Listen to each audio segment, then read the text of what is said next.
Hi guys, welcome back to the BFTV Show, sponsored by Boyle Sports. This is your Sheffield Wednesday preview.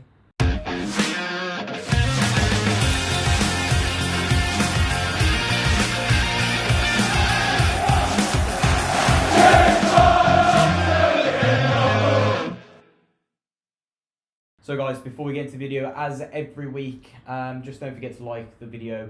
Can we hit the 60 like mark again? I know we set that target last week. We hit it on one and then not on the other. We were 10 off on the last video. So let's try again. Comment as well down below. I know we've got a few injury concerns.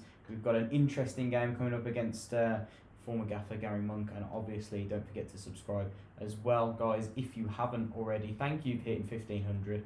Big thanks to everyone, guys. We're a growing community and we really appreciate the support. I'm glad you're enjoying everything. So but welcome back, guys. I did forget my welcome back as well. Feels like forever. It does feel like a long time. It's because we didn't have a Tuesday game. Yeah. And that is a rarity at the minute. Yeah, it's been really odd, hasn't it? But going into this game against Sheffield Wednesday, it's going to be an interesting one. I think if you cast your mind back to earlier on in the season, with the meeting between Gary Monk and Pep Clotet. See, that's quite a tongue twister actually, isn't it? Kind of. Gary Monk and Pep Clotet. It was a bit feisty. Yeah. A lot of things were said. Pep kept his mouth shut and was very modest going into the game. It was a 1-1 draw. Yeah. So I think that was a good result for us at the time. Yeah. Going forward, let's talk about Sheffield Wednesday and their previous performance. They're not doing so well at the moment. They just lost 3-0 to Reading. Yeah. Do you want to touch on that? Bad day at the office. And do you know what? They're really struggling at the minute, in general. I know that you'll put the last 5 up on the screen, but it's been a pretty torrid run. I think they've won 1 in 10, if I've got my facts right. Well, they've lost 3 of their last 5 and drawn 2. Yeah. So they haven't had a win in at least 5 games. I think no win in 6 and 1 win in 10, I think is my facts, if I have it right. Shocking, really, because they were 3rd at Christmas. And what's happened? Well, combination of things, really. I think that they've lost Stephen Fletcher to injury, yeah, who was potentially back for our game, but I don't think he's going to quite make it. That's been a big blow for them, massive blow. Stephen Fletcher's a goal scorer in this league. They've lost his goals, and they seem to have kind of lost a lot of shape at the back. I know in their last 3 home games, they've lost 5-0 to Blackburn. They drew 1 of them, and then they lost 3-0. Gary Monk team has these moments, though, where they do crumble. They have runs where they crumble, and then they have good runs. And when they're in a good run, they really are hard to stop. But then, there's no middle ground with Monk. It's either really good or really bad. And I think that they're a team full of quality. They've got so many good players. Forestieri, yeah, Nuyu, always a danger against us. They've got Jacob Murphy as well. They've got Kadeem Harris as well. Some really, really good players. Just lacking in confidence. I think that they are flat on the floor. Would you say? Would you agree? I think that confidence is key. We've seen it with Blues. Yeah, definitely. I think it's been a massive thing for Sheffield Wednesday. But I think for me, hearing about things, you always see on Twitter over the last few games from Sheffield Wednesday, that they are calling for Monk's head. And I think that's going to really affect the team, because obviously the fans are portraying their disappointment onto the players, and that's going to knock their confidence as well. And when you want a manager out, things can get really toxic. And unfortunately, I think things are beginning to catch up a little bit with Monk, the way he's been with his past few teams. I noticed he throws Stockdale out for Blues, and 1 or 2 others. He's frozen out Kieran Westwood in goal and Sam Hutchinson, 2 players that have been at Wednesday for a good 5 or 6 years, key experienced players. He doesn't want them. He's put them in the 23s training. He does. He seems to do that. Yeah, and I think it's because they have a lot of influence over the dressing room, and I don't think he likes that. But whether we don't know the ins and outs. No, you can't really say it's just more of a theory, but actually, it seems to be a continuing theme though as well. But like I say, Wednesday are a team bang out of form, bang out of confidence, but still with a lot of quality. So if you allow them to tomorrow, they really can hurt you still. Regardless of losing Fletcher, they can still win games. They have the quality there, but yeah, it's been It's been a torrid time for them, but we had it around Christmas, so it happens to everyone, really. It does, doesn't it? And you touched on Stephen Fletcher being their most important player, so to speak. He does have 12 goals this season already, and if he is injured and not in for the game tomorrow, that's a good thing for Blues. But apart from him, you touched on a few of your key players, but go into a bit more depth on your key players, who you think will be in the side tomorrow for Sheffield Wednesday. It's got to be Forestieri. I think that he's well known in this league for being ridiculously talented. Seems to have a bit of an attitude problem sometimes, but when he turns it on, one of the best players in this league, without a doubt. Kadeem Harris has caught my eye this season. Good player in that attacking wide role. I think they got him from Cardiff, if I'm not mistaken. And he did okay there. I was a bit surprised that they let him go. But he seems to have settled in well there. And he's definitely a Monk kind of player. He likes his wide players with a lot of width. He does. Get a lot of crosses in, beat a man. So, yeah, those two. And obviously, they've got Barry Bannon as well, who was on the bench last game. I think he started on the bench, came on. Fantastic midfielder in this league, as much as I hate to admit that, being ex-Villa. Brilliant midfielder in this league, and that's just three of a group of players that they've got who are incredibly talented. But we've got our talented players as well. So let's quickly touch on our last game before we go into us. Played Brentford, we drew 1-1. Aye. Nick, were you pleased with the result and the performance? Aye. Yeah, I was. Yeah. Good point. I was quietly like, is this a bridge too far for us to get anything from this game? That was our toughest test of the 10 games we've gone unbeaten, and we came through it. And if anybody was going to win it, I think it was us. We did look like the better side for some periods of the game, didn't we? I said it on the radio last night. I Love Sport that for the first half an hour they were rocking. We should have had 2 or 3. Jude hit the post. Yeah. Juki scores. We could have. Bella had one that flashed just wide, and we had a couple of really good chances where we were consistently winning the ball back high up and putting them under pressure and creating a lot of opportunities. And it was great to watch. It was exhilarating. And then they got the goal against the run of play. It kind of hit his head, and it's a worry at set pieces at the minute. We don't look fantastic at defending set pieces, so something we need to. I'm hoping they've worked on, because Wednesday have got relatively good amounts of height in there, and it kind of swung the game. The last 15 minutes they probably had better, and then second half was a bit of a dogged affair where no one really shone out. It was kind of, I think both teams were happy to take the draw in the end. I think Brentford were pretty happy away from home to take a point. I think so. And the way the game had gone previously, and we were happy with the point as well. It's been a tough 2 weeks, and where we've come through it and done really well. But did you feel like we could have won it, or? I think there were flashes where we definitely could have gone on and scored a few more, and I think the general atmosphere in the stadium was we could have gone on and won it, but it was a great atmosphere.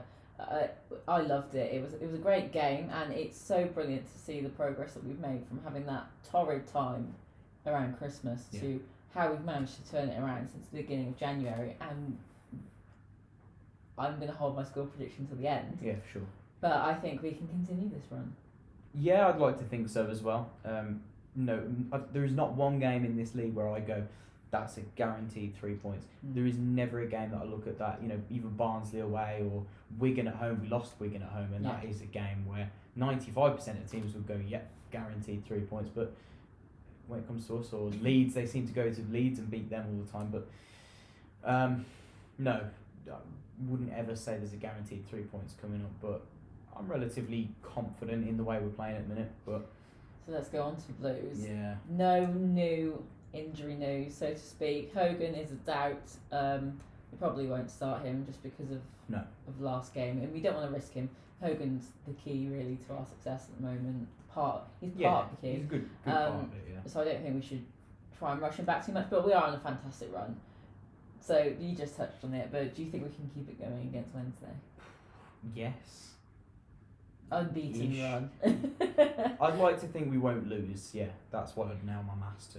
I'd like to think that. Yeah. Don't hold me to that. If we lose, don't blame me. I hope we don't lose. But yeah, I think that the run we're in, the run they're in, it's one where you don't want to be caught cold. But if we can catch them, score early within the first 20 minutes, they could really, really it could open floodgates with the way they've been recently. So it's important for us to start the game like we did against Brentford, get a goal, and they won't be as strong as Brentford, so we can really put them under pressure. But you know, like you said, the team news worries me. With no Hogan, I don't think he'll start either. I think we'll struggle to see Hogan start with 2 games coming up next week, QPR and Millwall away. I think if he's even a doubt where like we could play, stick him on the bench, only if we need him, bring him on. And play him next week in the 2 away games to stretch defences, but we can manage without. I think my lineup in my head, I think that we can work something that could be just as effective. So what would your lineup be then? I think I'd only make the one change, obviously. I think same formation as well. You don't want to be messing around with the formation. It seems to be nice and balanced at the minute. The only one I would do, so keep Campy in goal. Same back 4. You got Max, Clark Salter, Roberts, and Pedersen across the back 4. The 4 in midfield, obviously, you got Bellingham on the left hand side, Sunjic and Gardner in the middle. On the right hand side, I would put Dan Crowley. Okay. Because Crowley's played on the right hand side quite a lot this season, so we know he can play there. Him and Max down that right could link up really well, and I'd pair Juki with Bella up front. I know Bella has said in his interview coming into the club that he does like playing down the middle, and I think he could be as effective as Hogan in some ways. He's got pace, he's got the the footwork ability. He can pick the pockets up like Shea did in between the midfield and the defence, and he can link off Duke as well. And I think it could work. In my head, it will work anyway. I know that by the time this goes out, Chris and my teams will be on social media. If you don't already follow us, go onto Twitter and onto Instagram. Selfless plug there. And Facebook, trying to build the Facebook page a bit. Look, it's our channel. I can plug whatever I want. But I know Chris had a slightly different system in mind. Yeah, very slightly. I thought it was a 4-4-1-1 he went for in the end. Yeah, Bellingham just off Duke. Yeah. And then Crowley and Bella out wide. Again, could work, definitely. Same team, but different system, different style. But that's brilliant because we can then change maybe the formation that we're playing during the game with the players that we've got. It shows that we are flexible. If things aren't going the way we want them to, we do have the ability to completely change. We could even do a 4-2-3-1, we could do a 4-4-1-1, 4-4-2. It really is endless now with the balance that we've got in the team. No, definitely. So let's go with your score prediction. Do you want me to go first? Or you go first. You seem to get it better than me, so. Do you want to guess what I'm going to say? 2-0 Blues. Close? 2-1 Blues. 2-1. Do you know what? It's funny you should say that. I was thinking 2-1 Blues. I don't think we'll keep a clean sheet again. I think while I rave about our defence, they got a lot of quality. We don't look like keeping clean sheets, but we don't look. It's from set pieces. We don't pieces. look shaky either. I think it's weird where I'm not confident we'll keep clean sheets, but I'm confident in our ability at the back. I think it's our set pieces though, isn't it? I mean, I'm always confident during play, but it's when it comes to those set pieces that I am a bit cautious of, and I don't necessarily think it's always Lee Camp's fault. Yeah. He's got a lot of stick this season, but actually he's been one of our better players the second half of the season, and credit to him, he's been fantastic. So I think it's just we're not so great from set pieces as a team. Every team has a weakness. Yeah, and that's probably our weakness. Yeah, I think that we'll struggle in some ways without Hogan. We're going to miss that out ball over the top in behind. He does it very well, but we'll see if Bella can do it. I think Bella's got enough pace, sort of, and we're going to need to play a different type of game. We're going to need to put Bella and Crowley.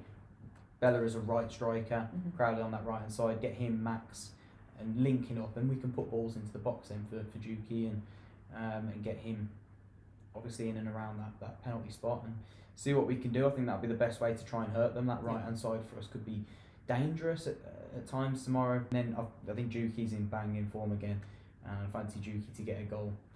Duke and Gardner for me. Gary Gardner, I love him. No, he's been great. He's been revitalised. He's been brilliant. Yeah, he's like I said on Twitter, he's like an animal unleashed at the minute. He's got that firepower, hasn't he? I think I read an article saying Craig had a chat with Gary and told Craig, "There's more. You're a better player than you're playing at the minute. There's more to come from you." And since that talk, he's kind of excelled. And I think we've given him a different role where he's got to break forward from midfield. Sunjic will sit and hold, which is great that they've got that understanding. It suits him a lot better, doesn't it? Yeah, it suits Sunjic more. It suits Gardner more. So it's great that they found that balance, and like I've said to you all along, balance is the key to a successful team. It really is, and we found that, and that's why I wouldn't want to disrupt the system. Just try and put players in where we can at the minute. Yeah.